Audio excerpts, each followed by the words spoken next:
మనం ఎవరి జోలుకు పోము.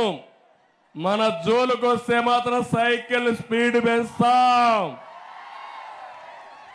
కమలం పువ్వు కూడా పెట్టుకోండి, సైకిల్కి అందాన్ని ఇస్తుంది. చేస్తారా తమ్ముళ్ళు అని అడుగుతున్నా. 19 రోజులు మా కోసం పనిచేయండి. ఇప్పుడు హామీ ఇస్తున్నా, 5 ఏళ్ళు మీరు ఊహించినటువంటి అభివృద్ధి చేసి మీ రుణం తీర్చుకుంటా. సిద్ధమా మీరు? సిద్ధమా మీరు? నమ్మకమేనా అని అడుగుతున్నా. ఇంకో పక్క 5వ భరోసా. తమ్ముళ్ళు సాగునీటి ప్రాజెక్టుని సర్వనాశనం చేశాడు ఈ సైకో. పోలవరం మన వంశధార కూడా సరిగా చేయకుండా హీరా బ్యారేజ్ కూడా మనం పూర్తి చేసిన తప్ప ఇతను ఏమీ చేయలేదు. నేను ఒకటే హామీ ఇస్తున్నా, సాగునీటి ప్రాజెక్టులు పూర్తి చేస్తాం, త్రాగునీరు ఇస్తాం. మా ఆడబిడ్డలకు ఇచ్చే హామీ ఇది. ఇంటింటికి కుళాయి ద్వారా ప్రొటెక్టెడ్ వాటర్ స్కీమ్ పెట్టి సురక్షితమైన మంచినీళ్ళు ఇచ్చే బాధ్యత 5 ఏళ్లలో నాది మాదని మరొక్కసారి మీకు హామీ ఇస్తున్నా. పొలాలకు నీళ్లు ఇస్తే బంగారు పండించే రైతాంగం ఉన్నారు. అది చేసి నా నిజాయితీ నిరూపించుకుంటాం. కేంద్ర సహకారంతో పోలవరం కూడా పూర్తి చేస్తామని చెప్పి నేను మీకు తెలియజేస్తున్నా. భరోసా నెంబర్ 6, ఉద్యోగస్తులు. ఏం తమ్ముళ్ళు, ఉద్యోగస్తులు జీతాలు వస్తున్నాయా? పిఆర్సీ ఇచ్చారా? పిఆర్సీ ఇచ్చారా అని అడుగుతున్నా.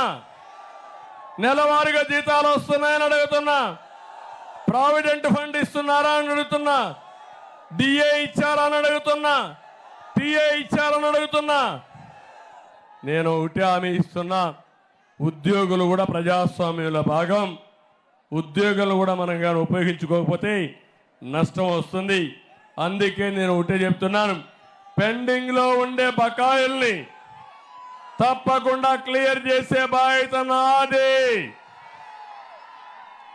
ఎవరైతే ఉద్యోగస్తుల్లో పెన్షనర్స్ ఉన్నారో వాళ్లకు 1వ తారీఖుని వాళ్ళ జీతాలు ఇచ్చే బాధ్యత, పెన్షన్ ఇచ్చే బాధ్యత నాదని వారికి కూడా హామీ ఇస్తున్నా.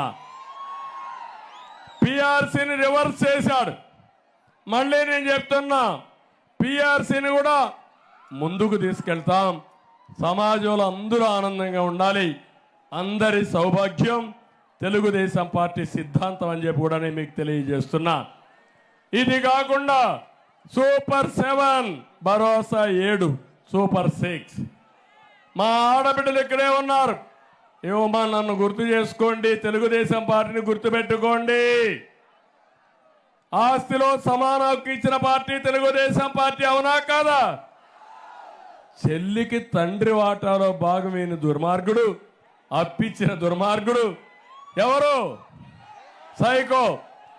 అలాంటి అన్న నీకు ఉండాలమ్మా అని అడుగుతున్నా. నీకు ఏ అన్న అయినా ముందు ఏం ఆలోచిస్తాడు? పేదవాడైనా అన్న చెల్లుంటే, లేదంటే తమ్ముడు అక్కుంటే మొదటిసారిగా ఆడబిడ్డకు పెళ్లి చేసి అవసరమైతే అప్పు